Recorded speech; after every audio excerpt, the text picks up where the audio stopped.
안녕하세요. 저는 올해로 35살이 되는 여자입니다. 결혼한 지는 올해로 4년차가 되네요. 남편은 저보다 2살 연상이고요. 제가 어딜 가서 제 자신이 1등 신부감이라고 말하고 다닐 정도는 아닙니다. 그저 대한민국에 거주하는 다른 사람들과 여타 크게 다를 것 없는 평범한 30대의 여자이지요. 하지만 그렇다고 해서 제가 알아서 엎드려 기어 다녀야 할 정도로 결혼을 엄청 잘한 것도 아닙니다. 저희 신랑이 이름만 들으면 다 알만한 대기업에 다니고 연봉도 보너스가 잘 나오면 1억 정도로 버는 해도 있지만 제가 결혼 이야기가 오고 갈 때쯤에 망설였던 이유가 몇 가지 있습니다. 남편이 결혼을 준비할 당시에는 따로 모아놓은 저금이 없었고 남편은 회사에서 가깝게 살았기 때문에 결혼을 하게 된다면 남편 회사에서 정반대 방향에 있는 저희 회사 위치 특성상 제가 직장을 그만두어야 했기 때문이에요. 당시 남편은 33살 나이에 회사 연차수도 어느 정도 있었는데도 불구하고 따로 모아놓은 돈이랄 게 없었어요. 저는 그래도 그때까지 직장 생활하면서 모아놓은 돈이 6천 정도 되었거든요. 저는 당시 연봉이 2천 중반 정도로 얼마 되지 않는 연봉 알뜰살뜰하게 잘 모았다고 자부하지만 사실 31까지 시집 안 가고 돈 6천 모은 게 전부이고 그게 제가 알뜰하다는 증거는 되겠지만 자랑거리라고 하기엔 조금 무리가 있는 걸 너무나도 잘 알고 있었거든요. 회사도 솔직히 지금 다니는 회사가 익숙해서 그렇지 새 직장을 구한다면 비슷한 벌이로 남편 회사나 신혼집 근처에 구한다면 구할 수 있는 정도의 회사였습니다. 그래서 회사를 그만두는 건 겁이 나지 않았지만 남편이 그 나이 되도록 그 돈을 벌면서 모아놓은 돈이 하나도 없다는 게 이해가 가지를 않았어요. 그래서 남편에게 솔직하게 물었습니다. 어떻게 해서 모아놓은 돈이 하나도 없을 수가 있냐고요. 남편은 자기가 모아놓은 돈이 왜 없겠냐 하면서 자기 계좌 잔고를 보여주는데 솔직히 어이가 없었습니다. 남편 말처럼 남편이 저금이 아예 없는 건 아니었지만 모아놓은 게 돈이 700만 원이 전부였거든요. 그걸 누가 저금이라고 하냐고 그건 비상금으로 보는 게 맞지 않냐고 했더니 아무 말도 없이 가만히 있다가 결국 여지껏 돈 한 푼 모으지 못한 이유를 말해주더라고요. 원래는 집이 넉넉한 형편이었고 남편도 그동안 회사 생활하면서 모아둔 돈이 좀 있었다고 합니다. 시부모님은 서울 근교 신도시에 시세 괜찮은 아파트 한 채 가지고 계시고요. 그런데 몇 년 전에 아버님께서 빚보증을 서게 되면서 담보로 잡혀있던 아파트가 넘어갈 상황이 되고 만 거예요. 급한 대로 그걸 여지껏 남편이 모은 돈으로 불을 껐다고 합니다. 그렇다고 빚이 완전히 없어진 상황이 아닌 가운데 남편이 회사 생활하면서 번 돈을 가지고 그 돈을 계속 갚아나갔다고 하네요. 그 와중에 엎친 데 덮친 격으로 아버님이 뇌졸중으로 쓰러지시는 바람에 남편이 집안의 기둥 역할을 하게 된 상황이었고요. 남편 동생은 현재 해외에서 공부를 하고 있는데 그 유학비까지 남편이 내주고 있다고 하는 겁니다. 그 말을 듣고는 솔직히 결혼해야겠다는 생각이 싹 달아났어요. 모르긴 몰라도 집안의 기둥은 뽑아오는 게 아니라고 들었거든요. 그런데도 제가 남편과 결혼을 하게 된 이유는 작년부터 아버님이 많이 회복되셨다고 했고 빚도 거의 다 갚게 된 상황에서 남편의 여동생 역시 유학이 마무리되고 해외에서 인턴 생활을 시작하게 되면서 더 이상 남편이 여동생의 학비나 생활비를 남편 돈으로 보내줄 이유가 없어졌다는 게 가장 컸습니다. 더 이상 기둥 역할을 하지 않아도 된 남편이고 그래서 남편도 그 생활을 청산하게 될 때쯤 해서 저한테 청혼을 한 거였고요. 시부모님을 처음 만난 자리에서도 남편에게 도움을 많이 받았다고 하시며 부모된 입장으로 면목이 없다고 하셨고 이젠 아버님께서 건강도 되찾으셨고 어머님이 일을 하기 시작했으니 더 이상 도움받을 일이 없을 거라 하셨습니다. 남편 여동생은 해외에 있어서 전화통화로밖에 이야기를 나누지 못했지만 정말 제 여동생 삼고 싶을 정도로 부침성 좋고 그동안 남편 덕분에 힘든 순간 다 이겨냈다면서 앞으로는 오빠한테 빚진 거 갚아나간다는 생각으로 살 거라고 해줬어요. 말씀드렸다시피 당장 모아놓은 돈은 없지만 남편 연봉 정도면 시작할 때야 돈이 없다 뿐이지 빠르면 10년이면 투자가치 좋은 곳에 아파트 하나 해놓고 노후 걱정 일찍 끝내고 잘 살 수 있겠다는 생각이 들었어요. 저도 당장 일자리를 새로 구하긴 해야겠지만 얼마 안 되는 제 월급이라도 보탠다면 행복하게 살 수 있지 않을까 하는 생각에 결혼을 결심하게 되었습니다. 집안의 기둥 역할 끝났다는 말에 가족들이 남편을 걱정해주는 모습에 저는 당연히 앞으로는 꽃길만 걷게 될 줄 알았는데 제가 너무 순진했던 건지 아니면 멍청했던 건지 결국 일이 이렇게 되고 말았네요. 신혼집을 구하는 데 있어서는 솔직히 제가 모은 돈만으로 남편 회사 근처로 전셋집을 구한다는 건 택도 없는 이야기였습니다. 집값이 워낙에 높은 곳이다 보니 아무리 전세라고 할지라도 전세보증금이 웬만한 동네 집 한 채 값만큼 나오더라고요. 그러던 와중에 시부모님께서 제안을 해오셨어요. 어차피 집이 넘어가는 거 막아놓은 돈이 아들 돈이 아니겠냐고. 지금이야 당신들 명의로 되어 있지만 자기들 갈 때 되면 신우 손에 돌아가는 거 하나 없이 오롯이 남편이 물려받게 해주신답니다.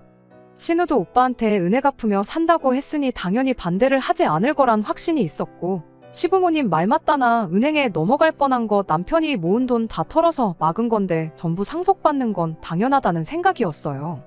다만 어차피 물려주실 생각이라면 차라리 저희가 전세보증금 때문에 이렇게 허덕이고 있는 상황인데 차라리 이 집을 팔고 어머님 아버님 적당한 곳 구해서 들어가고 저와 남편도 적당한 곳 전세로 구하던지 자가로 구하던지 해서 비싼 아파트 손에 쥐고 있기보다 당장 더 좋은 선택을 하는 게 좋다고 생각했습니다. 하지만 시모의 생각은 달랐어요.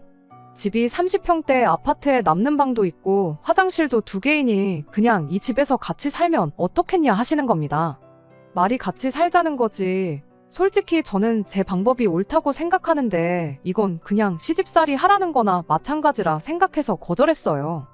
남편은 쩔쩔매면서 그냥 이 집에서 돈 모아 나갈 때까지는 불편하더라도 제가 참으라고 하는데 불편한 걸 제가 참으면서까지 있을 필요는 없다고 생각했어요. 그리고 남편한테는 불편한 건 당신이 참으라고 하고, 남편이 지하철로 출퇴근을 하는 거리가 늘기는 했지만 모아놓은 돈으로 구할 수 있는 전세집 찾아다가 거기에다가 신혼살림을 차렸습니다. 시어머니께서는 자기 제안을 거절한 제게 불만이 있으셨을 거예요. 당장 시부모님이 저를 안 좋게 생각하신다 하더라도 저는 언젠가 저희 이런 생각에 남편도 시부모님도 고맙다고 할 날이 올 거라 믿어 의심치 않았습니다. 그런데 저희 예상과는 반대로 이때부터 시어머니는 이런 저희 거절의 고마움보다는 어떻게든 고집센 며느리를 꺾어놓고 부려먹어야겠다는 생각을 하셨나 봐요. 결혼 후 몇 개월 지나지 않아서입니다.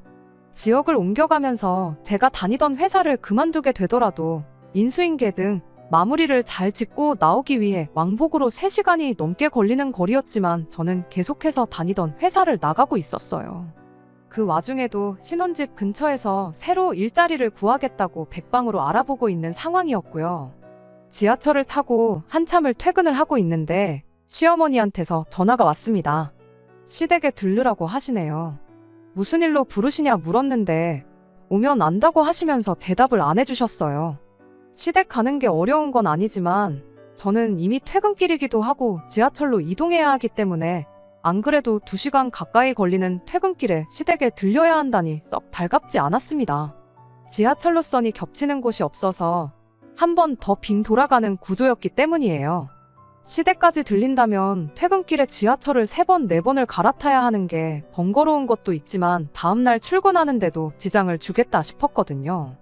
그래서 급한 일 아니면 남편이 퇴근하면 저보다 일찍 집에 올 테니 남편을 부르라고 했어요. 그런데 팔은 안으로 굽는다고 우리 아들 힘들게 일하고 왔는데 어떻게 오라가라 하냐고 저보고 오라고 하시는 겁니다. 저도 똑같이 일하고 오는 길이고 남편 출퇴근 편하게 하라고 제가 이렇게 고생하고 있는 상황인데 당신 아들이 하는 건 고생이고 제 고생은 고생도 아닌가 싶어서 서운했어요.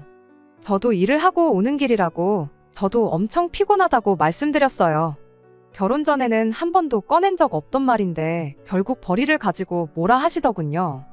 내 아들이 얼마를 버는데 피곤하다는 말이 나오냐고 하면서 제가 버는 돈은 돈도 아니라는 듯이 말이죠.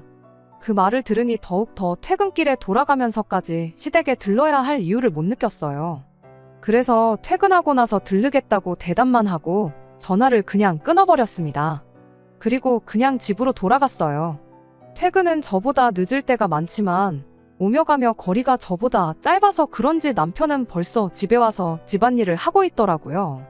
그나마 남편이 저한테 잘했기 때문에 시부모님이 저한테 그렇게 행동하셨던 화가 많이 누그러졌어요. 그래도 시댁에 가겠다고 대답을 드렸으니 안 갈 수가 없는 상황이었지요. 애초에 전화 끊으면서 집으로 바로 가서 남편까지 같이 데리고 시댁에 갈 생각이었기 때문에 망설일 게 없었습니다. 시댁에 가자니 남편도 많이 지치고 피곤한 듯 거길 자기가 왜 따라가냐는 느낌의 표정을 지었지만 역시 제가 퇴근길에 고생하고 온 걸 알고 있으니 길게 뭐라 말은 못하고 순순히 따라 나오더라고요. 시댁에 도착했더니 어머님은 대번에 제 뒤에 서 있는 남편 얼굴 보고 표정이 일그러지더군요. 무슨 말을 하려고 부르셨나 싶었는데 어쨌든 그 귀한 아들이 따라왔으니 식사부터 챙겨줘야겠다고 생각했는지 부엌에서 이것저것 음식을 시작하셨어요. 남편 앞으로 고기 반찬들이 다 가 있었지만 그게 그렇게 열이 받을 정도는 아니었어요. 제가 팔만 뻗으면 다 닿는 위치였으니까요. 그런데 진짜 열받는 건 식사가 끝나고 시어머니가 저를 찾은 원래 이유를 늘어놓기 시작했을 때부터입니다. 아버님이 많이 나아지기는 하셨다지만 뇌졸중 후유증 때문에 많이 고생을 하고 계셨거든요. 몸 반쪽이 굳어버리셔서 하루 종일 거의 누워만 계시고 어머님께서 정해진 시간마다 한 번씩 관절이 굳지 않게 스트레칭을 해주시고 계셨다 합니다. 그런데 그게 이제 힘에 부치신다며 그걸 이제 제가 하라고 하는 말씀이셨어요. 스트레칭은 보통 저녁 10시쯤에 하고 있으니 제가 시간 맞춰서 집으로 퇴근하지 말고 시댁으로 오라고 하시는 거죠. 솔직히 어이가 없는 걸 떠나서 어머님이 제정신으로 저한테 저러시는가 싶었어요. 그걸 제가 왜 하느냐고 따져 물었죠. 막말로 시부모님이 남편 부모님이라 시부모님이지 당시에는 평생 남으로 지내온 사람이나 마찬가지잖아요. 그런데 저한테 딸한테 부탁해도 하기 힘든 부탁을 하시니 조금 어이가 없었습니다. 스트레칭만 해드리면 되는 거면 간병인을 쓰면 되는 일 아니냐고 했더니 저보고 그 돈을 내줄 거냐입니다. 그 돈은 당연히 못 내드린다 하니 그러면 어머님이 지금 버는 돈 가지고 간병인 월급 주고 나면 뭐가 남냐고 하면서 저희 보고 당신 생활비를 줄 것이냐 따지시더군요. 제 월급도 얼마 되지도 않으니 남편이 벌어다 주는 돈이 네 월급이다 생각하고 저보고 시아버지 병수발을 들라고 하시는 겁니다. 하루 종일 시댁 와서 막 일하라는 것도 아니고 저녁에 와서 스트레칭 하는 것만 도와주면 되는데 그게 뭐가 어렵냐고 하시는 거예요. 간병인 월급도 시부모님 생활비도 드릴 생각 없고 제가 와서 아버님 병수발 들 생각도 없다고 했습니다. 옆에 있는 남편 표정을 보니 난감해하는 표정인데 그게 제 걱정에 짖는 표정인지 아니면 부모님 걱정에 짖는 표정인지는 알 방법이 없었습니다. 다만 그 상황에서 중간 역할 하지 않고 가만히 어떻게 돌아가나 구경만 하고 있더라고요. 그랬더니 시어머니가 결국 한마디 꺼내시네요. 너 이 아파트 갖기 싫으냐고 하시는 거예요. 무슨 말을 하시는 거냐 했더니 자꾸 이런 식으로 나오면 이 아파트를 당신 아들한테 물려주는 게 아니라 자기가 이 집을 팔아서 노후 자금을 하든 나라에 주고 연금을 받아먹든 하겠다는 겁니다. 유산을 핑계로 거의 반 협박이나 다름이 없었죠. 그런데 생각해보니 제가 손해볼 것도 없겠더라고요. 100세 시대라고 하는데 어머님 아버님 앞으로 30년은 너끈하실 테고 제 연봉이 어디 가서 자랑할 만한 금액이 아닌 건 알지만 30년 모으면 이 아파트 한 채 정도는 못 살 돈도 아니었으니까요. 그리고 애초에 남편이 아니었으면 은행에 넘어갔어야 할 집인데 그걸 가지고 주네 안 주네 하시면서 저를 부려먹을 생각을 하시니 앞으로 이걸 가지고 몇 년을 더 울거먹으실 바에 필요 없다고 못을 박는 게 나을 것 같아서 집을 팔아서 간병인을 구하시든 알아서 지지고 볶으시라고 강하게 한마디 하고 나왔습니다. 집에 오는 길에 남편은 제 눈치를 보면서도 말을 아끼고 있었는데 대충 이야기를 나눠보니 그 집을 상속 못 받게 돼도 상관이 없냐고 하면서 자기 평생 번 돈이 들어간 집이다 마찬가지라며 아쉽지 않냐고 하는 거예요. 그래서 남편한테도 한마디 했습니다. 그 아파트 때문에 당신 마누라 평생 시댁에 종살이 시킬 생각이냐고. 그렇게 그 아파트를 상속받아야겠으면 당신이 퇴근해서 시댁으로 가서 아버님 수발 들고 저녁에 집에 돌아오라고 했어요. 그 집에 있어서 보증 잘못 선 것도 당신 돈 들여서 갚은 것도 다 날 위해 한 거 하나도 없지 않냐고. 내가 좋을 거 하나도 없는데 당신하고 당신 부모님 좋으라고 내가 희생할 생각 없다 못을 박았더니 남편도 더 길게 말을 하지 못하더군요. 아무튼 자연스럽게 그날을 기점으로 시댁하고는 척을 지는 정도까지는 아니지만 거의 교류가 없이 지내게 되었습니다. 대신 저도 다른 소리 나오게 하는 게 싫으니 저도 제 할도리만큼은 다 했어요. 명절 때나 어버이날이나 시부모님 생신 때같이 당연히 자식으로서 며느리로서 챙겨야 할 날들은 아쉽지 않게 챙겨드렸습니다. 저도 새 직장 구해서 출퇴근 시간도 많이 줄어들었고 여전히 월급은 얼마 되지 않았지만 제 돈으로 악착같이 생활하고 남편 돈 알뜰하게 모아가면서 그렇게 4년이 지나니까 어느 정도 목돈이 모여서 새 집을 알아봐도 되겠다 싶을 정도로 돈이 많이 모인 상황이었어요. 전세 보증금 빼고 대출 좀 더 받으면 위치 좋은 신축 아파트도 노려볼만 한 상황이 되었지요. 그런데 그렇게 거리를 두고 지내던 시부모님한테서 연락이 오게 되었습니다. 2년 전에 신우가 인턴 생활도 마치고 한국으로 돌아와 있었거든요. 그런데 저희와 시부모님 사이가 틀어진 걸 알게 되고는 오빠한테 은혜 갚으며 살겠다는 말은 쏙 들어가고 연락도 없이 지내고 있어서 엄청 얄미웠어요. 그런데 그 신우가 시집을 가게 되었다는 겁니다. 남편 될 사람은 어떻게 신우가 물었는지는 모르겠지만 집안 괜찮고 현재 다니고 있는 직장도 괜찮은 사람이더라고요. 유학할 때 알고 지내다가 한국에 돌아와 다시 만나게 되고 결혼 이야기까지 오고 가게 된 모양입니다. 신우 결혼한다는 말은 알고 있기는 했는데 시부모님이 갑자기 그때쯤 해서 보자고 하시니 솔직히 좋은 생각이 들지는 않았습니다. 아니나 다를까 시부모님이 저희를 보자고 한 이유는 예상한 대로 돈 이야기였습니다. 아무래도 시댁이 남편 될 사람 집안에서 해오는 것만큼 맞춰서 해올 여력이 안 되니 저희가 경제적으로 신우를 좀 도와줬으면 하셨나 봐요.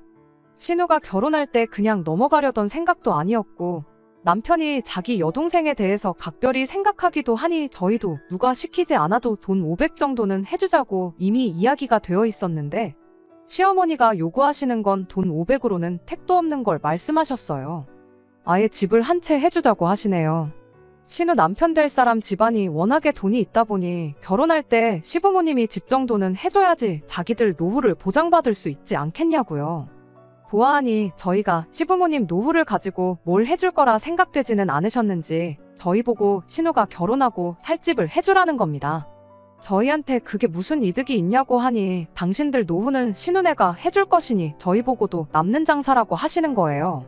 그게 어떻게 남는 장사냐고 했더니 또 시부모님 만능 해결책이나 마찬가지인 집 이야기를 하시는 겁니다. 너희는 또 이만큼 돈을 모을 수 있지 않느냐고 하시면서 우리 살 날이 남으면 얼마나 남았냐고 당신들 노후에는 생활비는 신우한테 타서 살다가 지금 살고 계신 집을 남편에게 상속해주면 되지 않겠냐고 하시는 겁니다. 애초에 결혼 전부터 그 집은 남편에게 물려주시기로 말했던 것이었는데 이제 와서 또 그걸 조건 삼아 저희 돈을 뜯어가려 하시니 어이가 없었어요. 그리고 당장 어머님하고 사이 틀어졌다고 해서 한국 돌아오고도 저희한테 연락 한 번 없던 신우였는데 자기도 권리가 있는 부모님 유산을 순순히 포기를 하겠어요. 아마 진흙탕 싸움이 나도 충분히 날 것 같은 상황이었지요.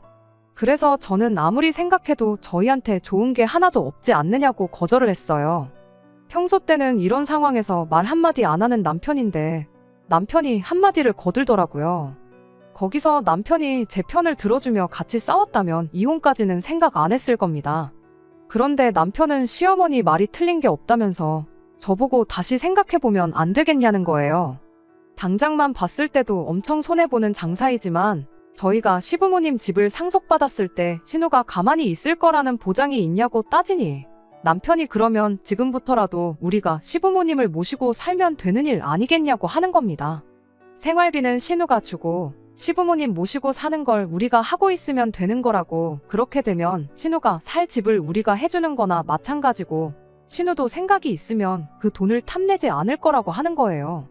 4년 생고생 해가며 집 살 돈 만들어놨더니 그 돈으로 신우 집 사주고 시월드 시어머니와 거동 불편하신 시아버지를 모시고 살자고 하니 어이가 없었습니다. 기둥도 이런 기둥이 또 없고 효자도 이런 효자가 또 없었네요.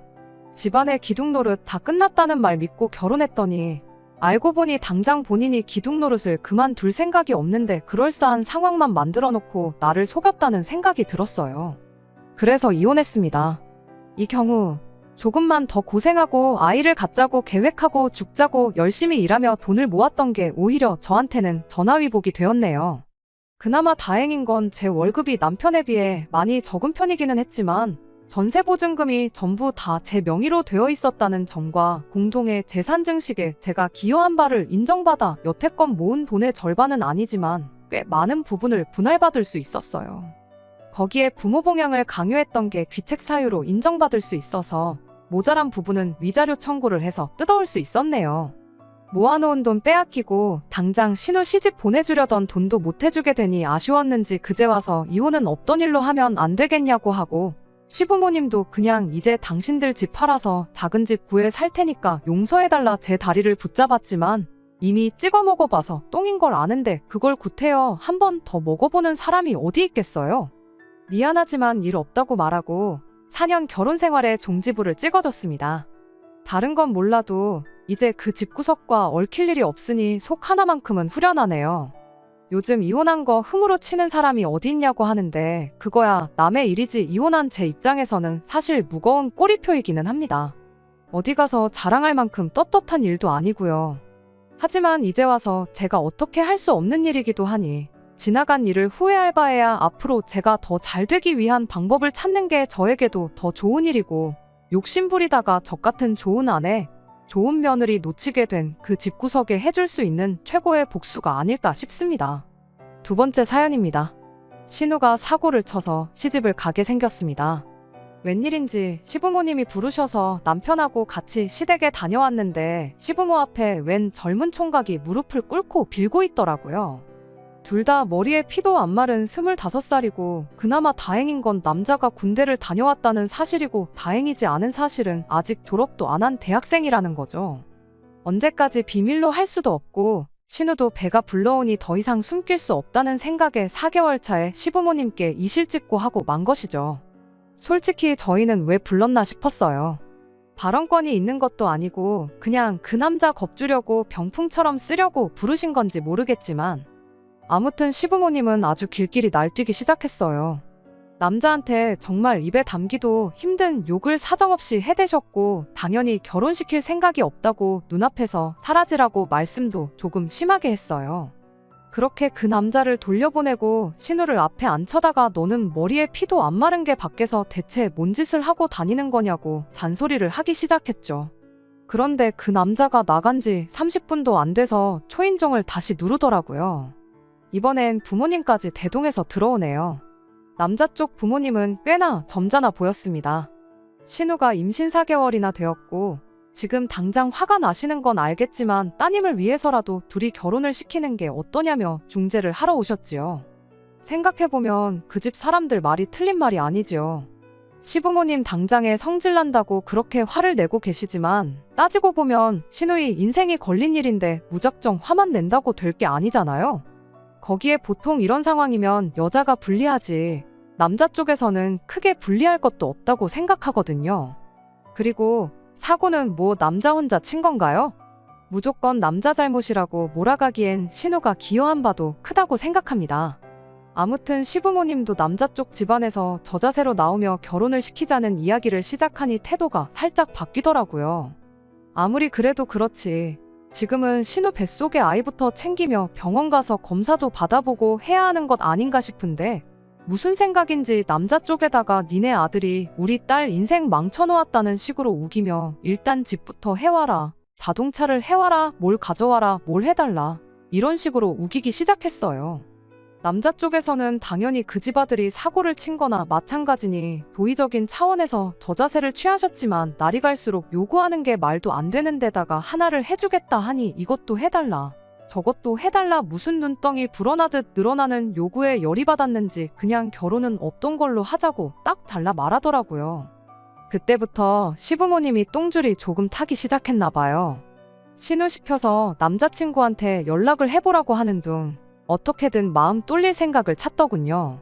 그 와중에도 정신 못 차린 남자친구는 신우가 어떻게 해보라는 말에 책임감을 느낀 건지 아니면 정신 빠진 신우한테 콩깍지가 강하게 씌어서 결혼을 꼭 하고 싶은 건지 부모님을 설득을 했는가 봐요.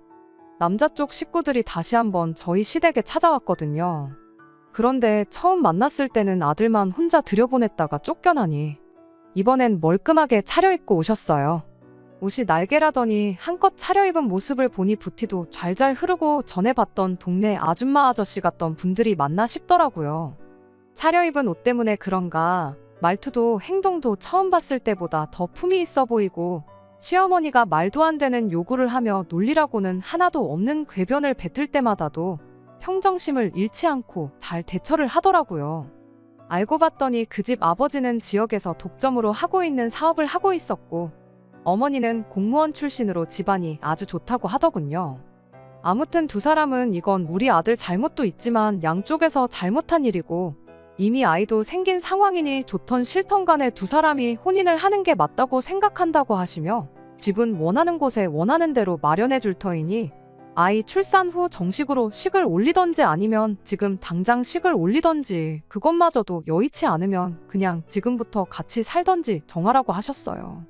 집을 원하는 곳에 해주냐는 말에 시어머니 눈이 반짝하시며 지역에서 제일 비싸고 신축인 브랜드 아파트 이름을 대며 그 아파트도 해줄 수 있냐고 물으시니 남자 쪽 아버지는 시모 질문에 말씀드렸다시피 원하는 곳에 원하는 대로 마련해 주겠다고 자신있게 대답하시더군요.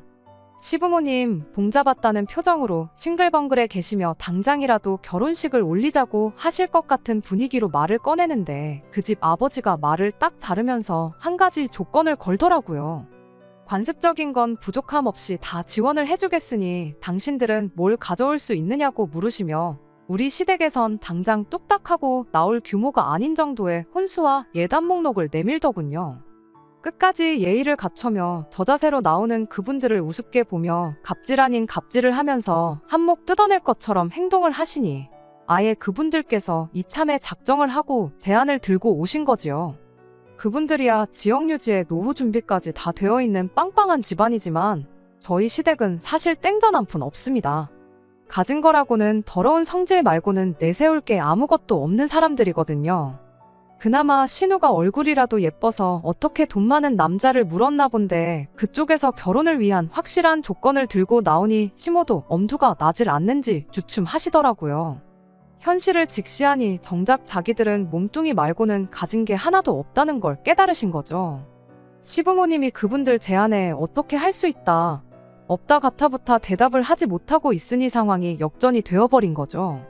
그 집 사람들은 그렇다면 결정을 내리고 다시 이야기하도록 하자고 하고 유유히 자리를 뜨셨어요. 시모는 허탈한지 닥쳤던 개마냥 현관문 쪽만 바라보고 있더라고요. 하지만 이 모든 상황을 옆에서 지켜보는 제3자인 제가 볼 때는 다른 건 모르겠고 신우 뱃속의 아이만 불쌍하더라고요. 엄마와 할머니가 될 여자가 태어나지도 않은 자신을 가지고 계산기만 두들기고 있다는 걸 알면 얼마나 마음이 아플까 싶었습니다. 제가 시집 올 때도 많이 힘들었어요. 시댁 정말 가진 것 하나도 없으면서 요구하는 건 더럽게 많았어요. 당시에 아버지 사업이 잘 안 풀려 집안 형편이 어렵던 시절이라 저희 쪽에서 해갈 수 있는 게 거의 없었어요.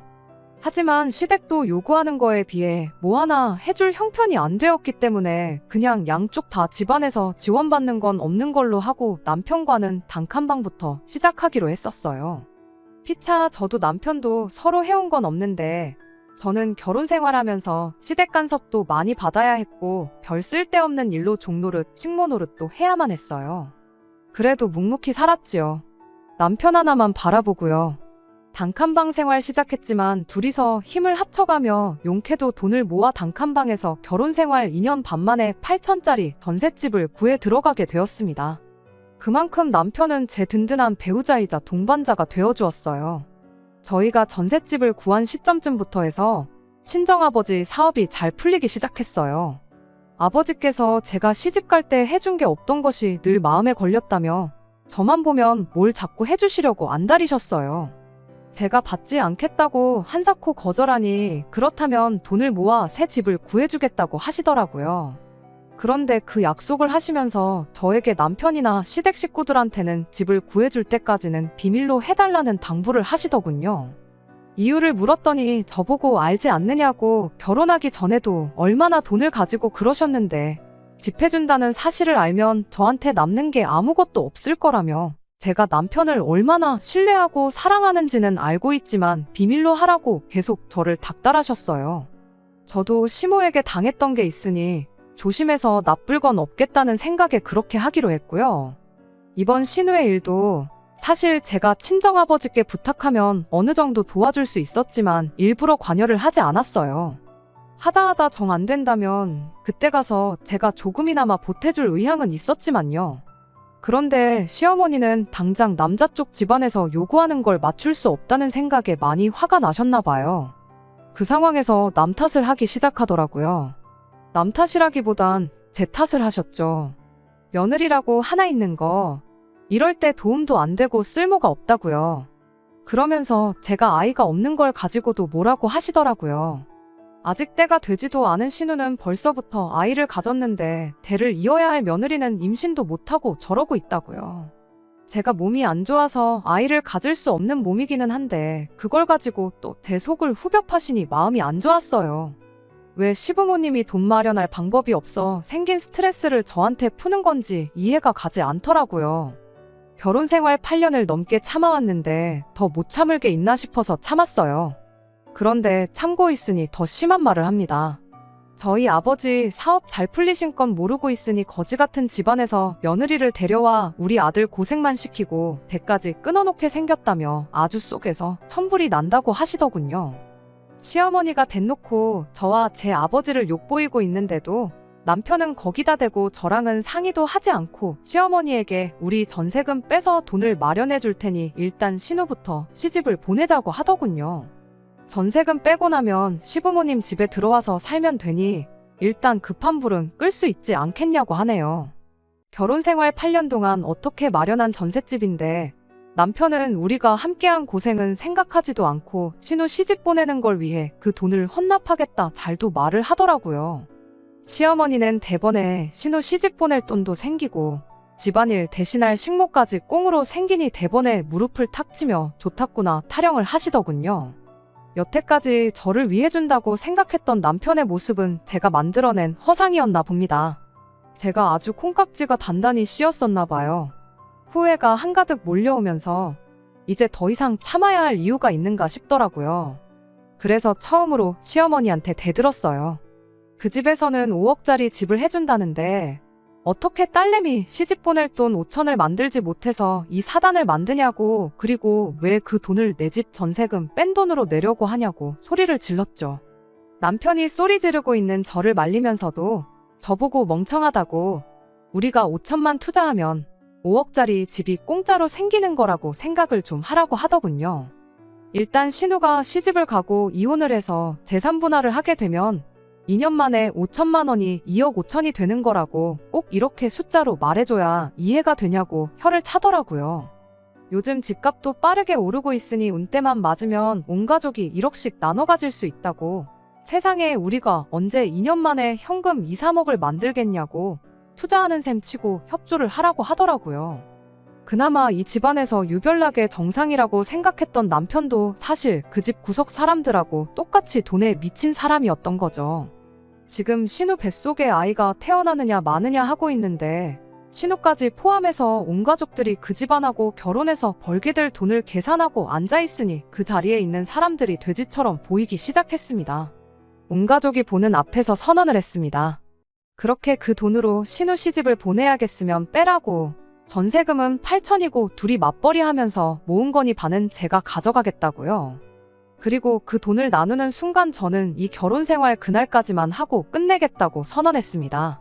제가 강하게 나오면 미안하다 사과라도 할 줄 알았는데 그 와중에 그 집 구석 식구들 표정이 마치 반이라도 받게 돼서 다행이라는 듯한 표정으로 밝아지면서 안도의 한숨까지 내쉬더라고요. 그러면서 돈 1,000만 원은 어디서 구해야 하냐며 상의를 하더니 저보고 가져갈 땐 가져가더라도 1,000만 원을 빌려줄 수 있겠냐고 물어보더군요. 그 순간 정말 남아있던 일말의 정마저도 다 떨어져 버렸어요. 전세금을 빼고 저희 집짐을 시댁으로 옮기는 그날, 저는 아버지에게 전화를 했어요. 회사에서 쓰시는 외제차를 끌고 저를 데리러 오셨습니다. 시댁 인간들은 친정아버지 등장에 넋이 나가버렸죠. 그동안 사업 망한 사돈 집안에 단칸방에서 시작해 종노릇을 시켜도 군소리 한 번 안 하던 거지 집안이라고 생각을 했는가 본데, 그 거지라고 생각했던 친정아버지가 떡하니 외제차를 끌고 오시니 말이죠. 아버지는 저를 데려가면서 시댁을 향해 그 돈 없어도 당장 사는데 아무 지장은 없지만 거지 같은 집구석에 단돈 1원도 묶여있는 꼴은 보고 싶지 않으니 늦지 않게 계좌에 넣으라고 하시더군요. 그깟 5천만 원, 내 딸아이 사람 대접만 해줬어도 내주는 건 문제도 아닌데 결혼할 때부터 사람을 돈으로 생각하는 그 모습이 온 가족이 아주 다 똑같은 사람들이라고 손가락질을 하셨어요. 신우 결혼은 축하할 일이고 이제 내 딸은 내가 다시 데려갈 테니 2번 다시 엮이지 않으면 좋겠다고 말하고 저를 차에 태우고 출발하셨어요. 아버지 차 룸미러로 그 작자들을 슬쩍 쳐다봤죠. 어쩔 줄 모르고 멍하니 서서 멀어지는 아버지 차만 바라보고 있는데 차가 멀어지는 만큼 똑같이 멀어지는 남편과 시댁 식구들을 보니 참 오만 가지 감정이 오고 가더라고요. 어려울 때 가장 힘이 되는 건 남편이 아니라 가족이었네요. 제가 참 어리석었어요.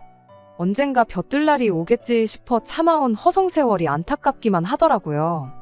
그래도 이제 다시 부모님과 함께 살게 되니 저는 다시 집안의 공주님이 되었네요. 아버지 출근하고 적적하신 어머니 말동무가 되어주고 일 끝나고 지치신 아버지한테 애교도 부려보고요. 내 존재가 이렇게 소중할 수 있는지 새삼 깨달았습니다. 후기라고까지 할 건 없지만 얼마 전에 남편이 용서를 구하며 연락이 와서 최근 소식 한번 전해드려요. 신우는 그렇게 조심성 없이 까불더니 결국 유산을 했다네요. 인과응보라고 해야 할까요? 오고 가던 결혼 이야기도 순식간에 사라지고 남자 쪽에서 병원비 내주는 선에서 마무리를 지어버렸다고 합니다. 신우가 파혼을 하고 자기도 많이 반성을 했으니 다시 합치자고 제안을 해오네요. 제가 원한다면 시댁과는 아예 인연을 끊고 살겠다고요. 저는 다 필요 없다고 대답했어요. 신우가 그렇게 된 것도 너가 나를 잃게 된 것도 전부 자업자득이라고요. 신우도 애초에 남자 쪽 제안을 받아들였으면 적어도 결혼을 해서 적당한 지원을 받으며 살고 있었겠죠.